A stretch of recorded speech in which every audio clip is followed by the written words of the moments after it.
सब ने सुखदेव जी महाराज से विनय प्रार्थना की, हे सुखदेव जी महाराज कल्याण कीजिए परीक्षित जी महाराज। सुंदर सा आसन लगाया गया, उस आसन पर सुखदेव जी बैठे।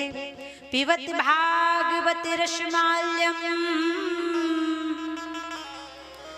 मुहुरो रसिका भुवि भाविका।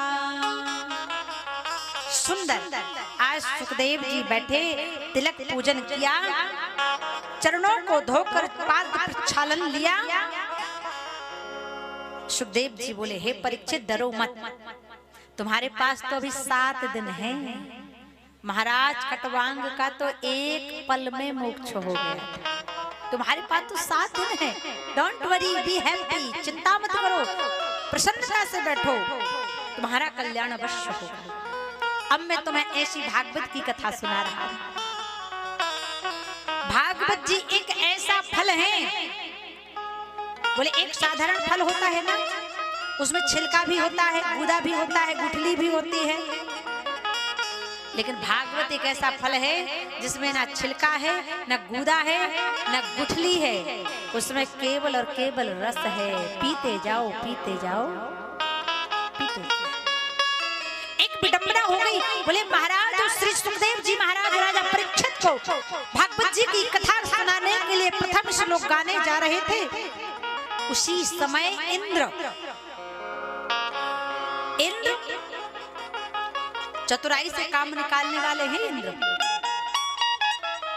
एक घड़े में अमृत का कलश भर कर लाए और सुखदेव जी से बोले, हे महाराज सुखदेव, ये लीजिए अमृत, ये अमृत आप परीक्षित को पिला दीजिए और ये भागवत की कथा हमें सुना दीजिए। सुखदेव जी ने कहा, अरे इंद्र, ये भागवत की कथा परमहंसों की कथा है, ये तुम्हें नहीं सुनाई जा सकती, अपना अमृत वापस ले जाओ। देवताओं को भी दुर्लभ है श्रीमद् भागवत महापुराण की कथा, लेकिन हमें श्रवण करने को प्राप्त हो रही, इसमें कहीं ना कहीं हमारे ये पुण्य अत्यधिक प्रबल है। जितने लोग यहाँ पर बैठे हैं, सबके पूर्व जन्म के पुण्य अति से संयुक्ति पुण्य है, इसलिए आपको भागवत जी की कथा श्रवण करने को प्राप्त हो रहा है। श्री सुखदेव जी ने कहा, अब परीक्षित ध्यान लगाओ भगवान का, नेत्रों को मूंदो और बैठ जाओ आसन लगा के, जितेंद्रिय आसन।